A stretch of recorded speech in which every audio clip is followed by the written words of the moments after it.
So I would like to start this talk. So I actually wanted to start this talk by asking who here has heard about Rust, but because John mentioned Rust this morning, I cannot do that. But I would like to see a show of hands. Who knows what Rust is actually about?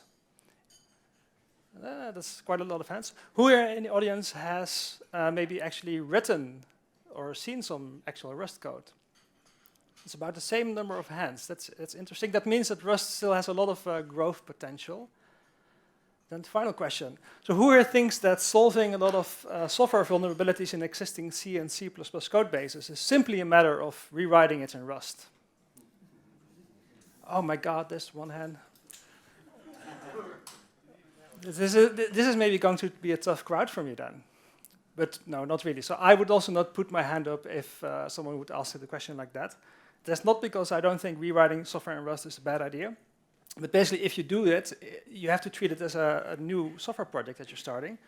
And what I want to make this presentation about, for the most part, is basically sharing some experiences of what you have to contend with if you do that. So let's start with some context here. So what is sudo-rs? You've guessed it, it's sudo, but we implemented it in Rust. This project was started early 2023 by the Proximo project, which is a project run by the Internet Security Research Group, and they are big about memory safety. They don't develop much software themselves, so they hire two companies. One is Tweede from the Netherlands, and that's how you pronounce it, and Ferris Systems from Berlin.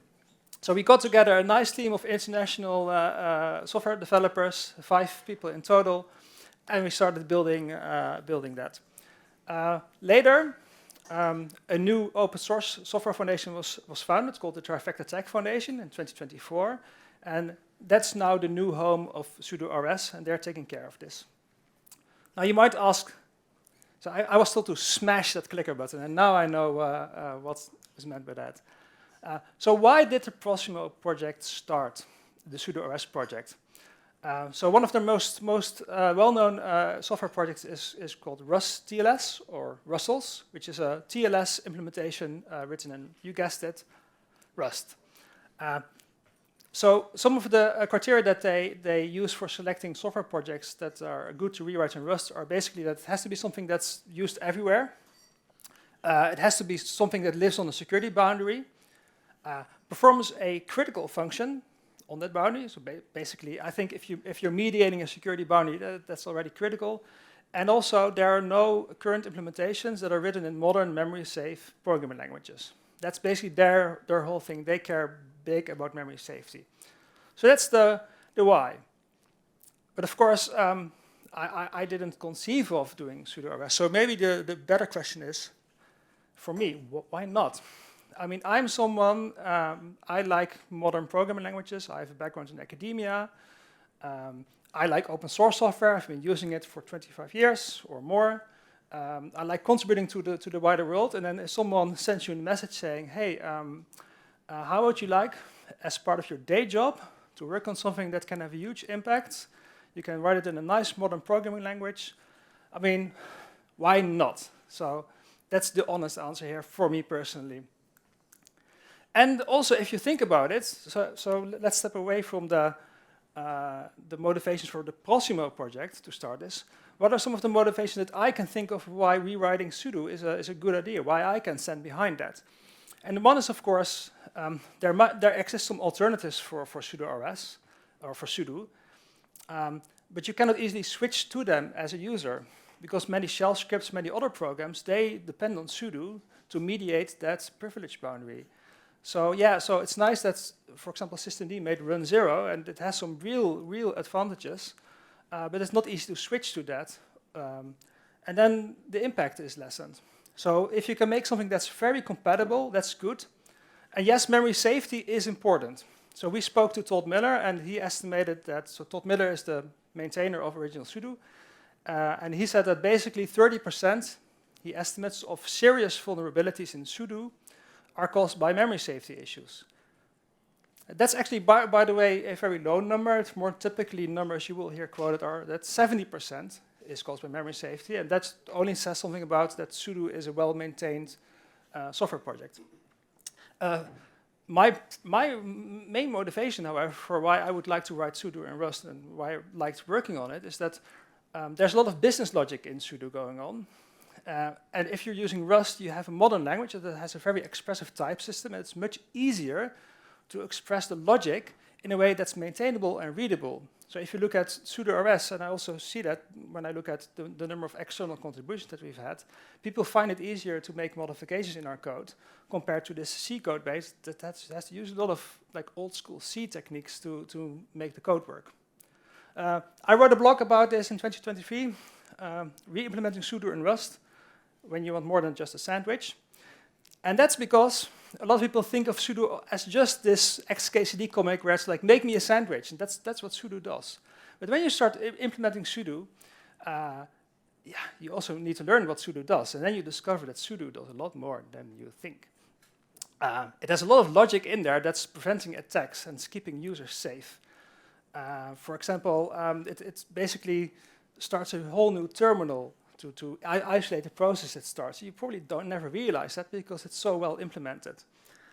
So we started hacking away in our little team and doing all these things. And oh, there's also this part in sudo. We need to implement that as well. And at some point, we encountered this feature. And that's if you mistype your password, you can tell sudo to send an email to the system administrator. So we implemented that as well. And I don't know who of you has ever checked their inbox if they've had messages from sudo saying, hey, there was a user on your system and they appear to mistype their password. I see no one. Okay. The problem is also, how does sudo do this? Well, it interfaces with sendmail, which of course is a software project with a rich and colorful history as well. To interface with sendmail, you can do that in Rust. It's not even that much code. But you have to take a dependency on something that's called a crate, and that has all the dependencies, so you pull in hundreds of dependencies, and those dependencies don't know they're going to be used to mitigate a critical security boundary. So we started scratching our heads, and I was like, should we really be doing this? And we had one engineer on our team, and he was always very adamant that no, we cannot do this. Also, there's something called Zawinski's law. Who is familiar with Zawinski's law? So that basically, correct me if I'm wrong, but it says that every software program will evolve until you can read your email with it. Now, you cannot at the moment read your email with sudo, but you can write your email with sudo. And anyway, I mean, just use your syslog. Sudo also sends things to the system log, and as an administrator, you can do that. So that made us think, well, you really have to smash that button. Yes, so we're not simply rewriting sudo anymore because there's just too much of sudo. So a rewrite is a good point for a rethink. And that's like, this is of course software engineering jargon, like you think about the requirements. So what are the requirements of sudo? And you can learn what they are by looking at sudo. What does sudo do, and how do people use sudo? And then you start thinking, well, we're going to make software that can be used for that. So we're not going to be blindly copying every little feature that is currently in sudo. And also, we don't need to do that, because after a few months, we discovered that there's not anything inherently super broken or wrong with original sudo. It's still a maintained program. It still exists. We can be an alternative implementation. It's not like NVI doesn't exist in our repositories anymore since we have gotten Vim, for example. There are still cases where I use an alternative VI implementation.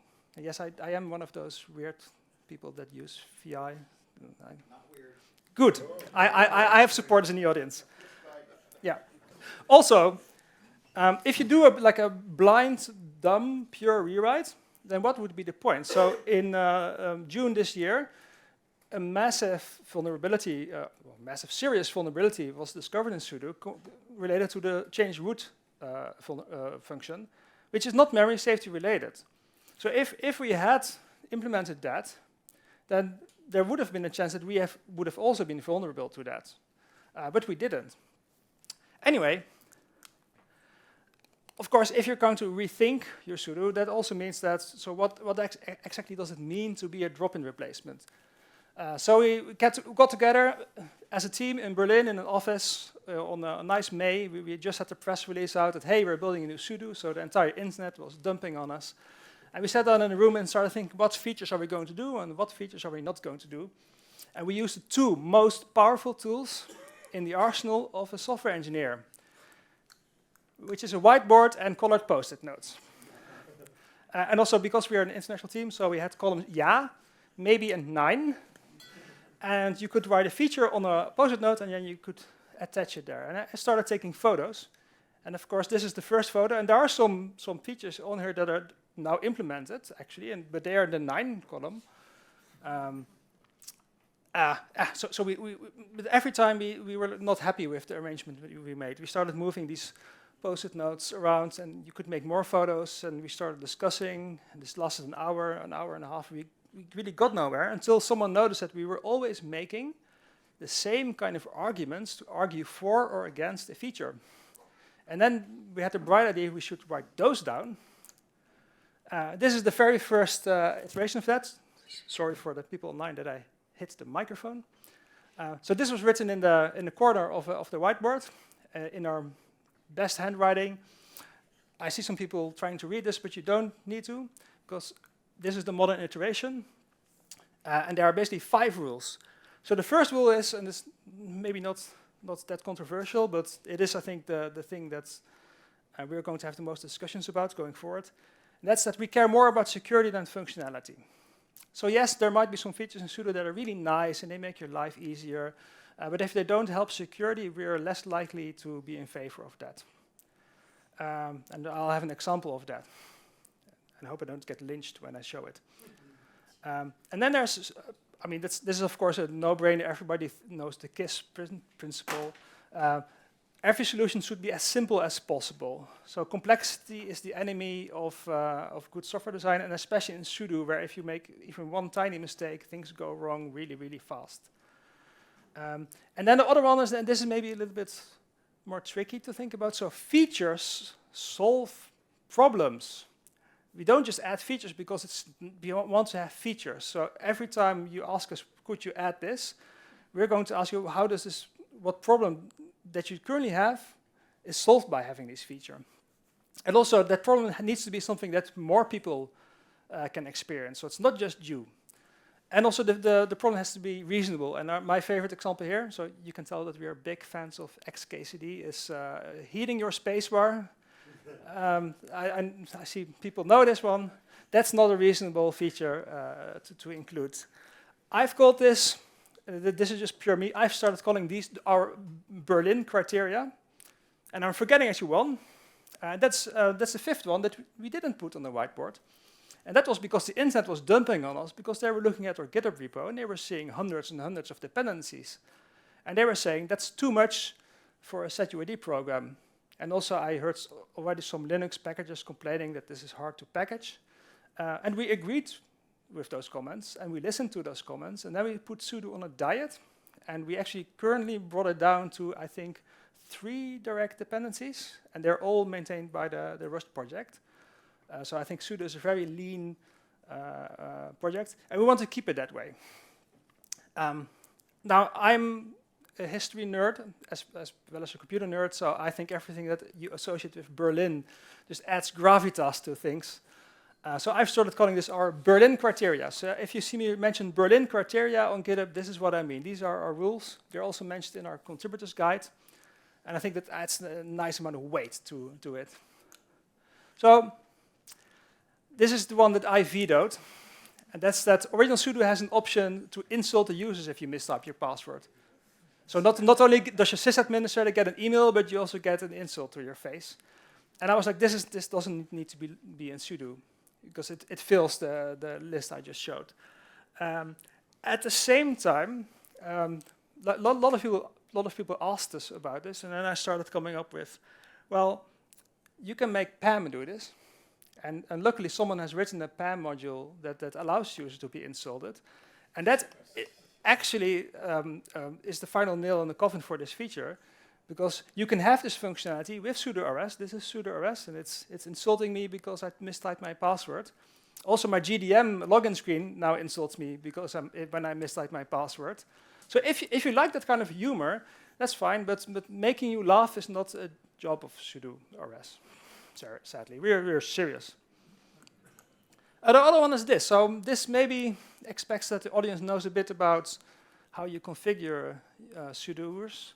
So basically, if you put this in your sudo-rs file, the intent here is that I want to give all users that are a member of the clean group the permission to remove temporary files that might be owned by root. Right? So it's in the group on which machines, what command, and then which files am I allowed to eradicate. Does anybody see a problem with this? That is a sysadministrator or a sudo user. I see someone laughing, so you know something is coming.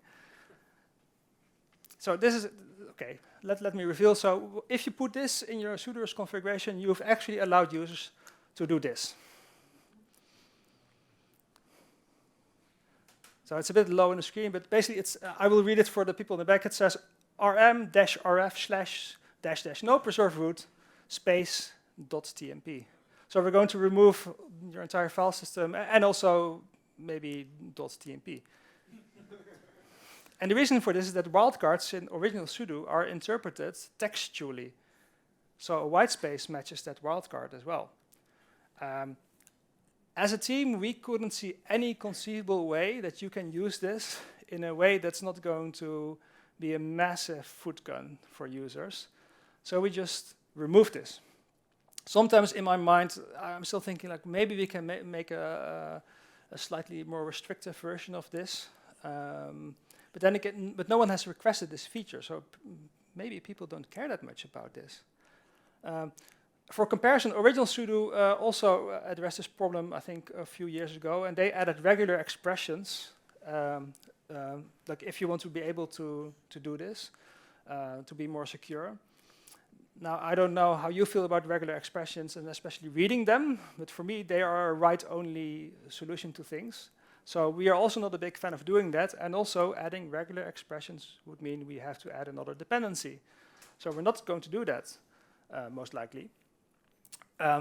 Also, there's another workaround for this. So suppose you really want to allow users only to execute certain commands with certain arguments, you can write a shell script for that and then give people the permission to execute that shell script. So this is not going to be in sudo. That said, the Berlin criteria is not just that we're building this proverbial wall around sudo. That's not the intent. The intent is also that people know if they want to add a feature, what the chances are of getting them accepted. And actually, and I think John mentioned this this morning, the biggest benefit of using Rust for sudo for our team has not necessarily been the memory safety issue, although that's nice, but you get it for free. The biggest benefit is that, well, first of all, we have a smaller code base, and that's easier for external users to look into, but also, suppose we have data somewhere that we've allocated in the heap, and maybe we're looking, well, that doesn't need to be in the heap, it can be on the stack.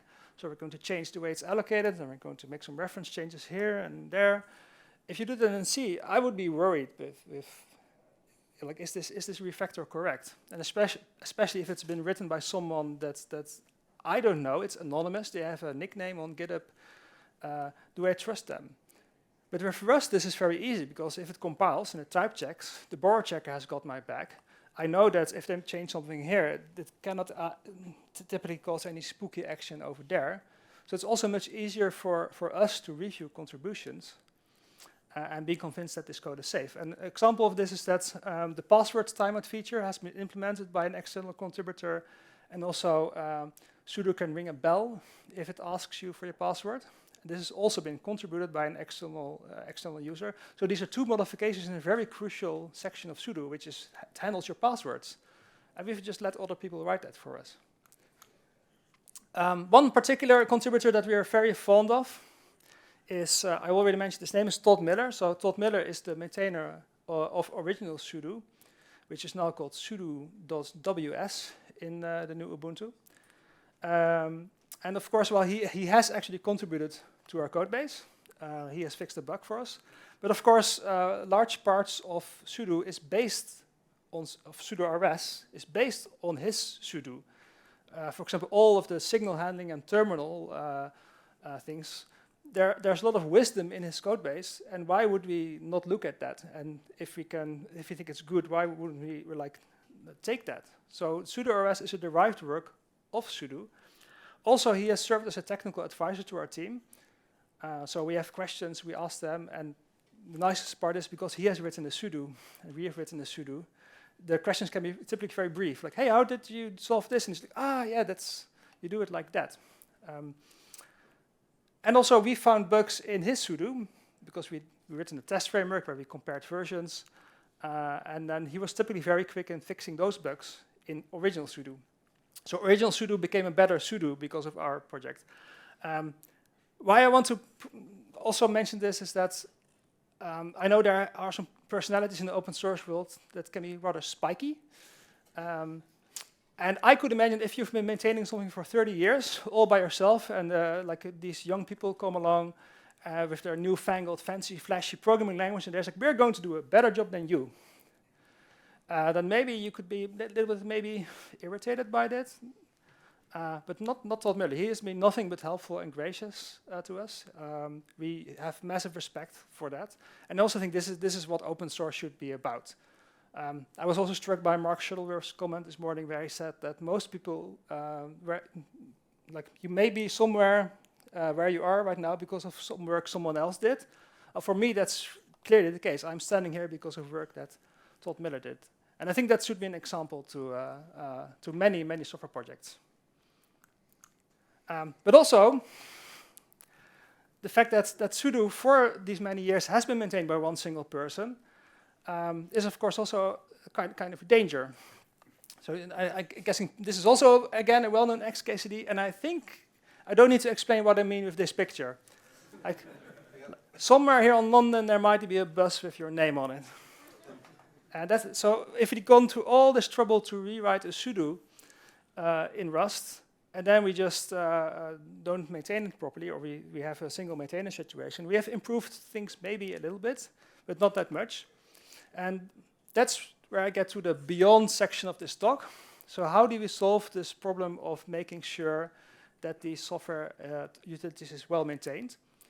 And that is the Trifecta Tech Foundation. So sudo-rs has been moved to this foundation, and also with the intent of making sure that it's always a team of engineers that's working on sudo-rs. So and that means trying to fund maintenance as well. And the Trifecta Tech Foundation is mostly interested in making sure that the building blocks of the internet are safe and well maintained. So this is a mission that's quite similar to the Posimo project, but it has a particular scope. So sudo-rs is not the only project that the Trifecta Tech Foundation is running. Other work that we do is data compression. So one of my colleagues is busy writing a zlib library written in Rust, which actually has a C interface. So the intent there is that you have a C program and you click in the Rust version of zlib instead of the original one, and you get the benefits of having more memory safety in that part of your code. And also, compared to the OG zlib, a performance boost. And the other one is time synchronization. And I have a slide about that as well, and I will finish with that. Actually, I will finish with a little bit more than that. So that's also something that's very foundational to the internet, because I can look at my watch and can see that it's time that I start wrapping up this talk. But how does my phone know what time it is? It's because it gets the time from a server somewhere. And that protocol is not secure. So it's very easy to mount attacks to this protocol. I mean, there are some mitigations, but if someone really wants to change your clock, it's very doable. There exists a protocol for that, the Network Time Security Protocol, which I believe the Questing Quokka Ubuntu release also tries to address by having Crony by default now, and they supply NTS servers. I see someone nodding in the audience. So that's also something where we are much in line with what Canonical is doing. And that's also something that the Trifecta Tech Foundation is pushing heavily. So we want to have more people use secure time instead of the old-fashioned NTP protocol. So to wrap up, I started maybe this talk by I hope, maybe like putting Rust in its context. And that's also because I want to make people know that I'm not a blind believer in Rust. Rust is an excellent tool for particular jobs, and I really like it. And people that are programmers but had their hands down at the beginning of this talk when I asked if they had written Rust code, try it sometime. It's not that scary. I could hold another talk for 30 minutes about how nice it is to learn Rust. So what is sudo-rs? So what I want you to remember is it's more memory safe and it has a reduced feature set. Because you now have a second sudo implementation, you actually got more freedom. You're no longer limited to this one implementation. There's now two, and you can pick the one you like the best. You can contribute by going to our GitHub page, and also I hope I've spiked your interest a little bit in the Trifecta Tech Foundation. If you Google that, or go to our website, which most of the people are not able to read properly, you can find more information. And then from this stage, I also would like to thank all of the contributors, if they're watching, that have helped us so far, and also the companies that have helped us by sponsoring or actually contributing in kind. And of course, I want to thank you all for listening to me.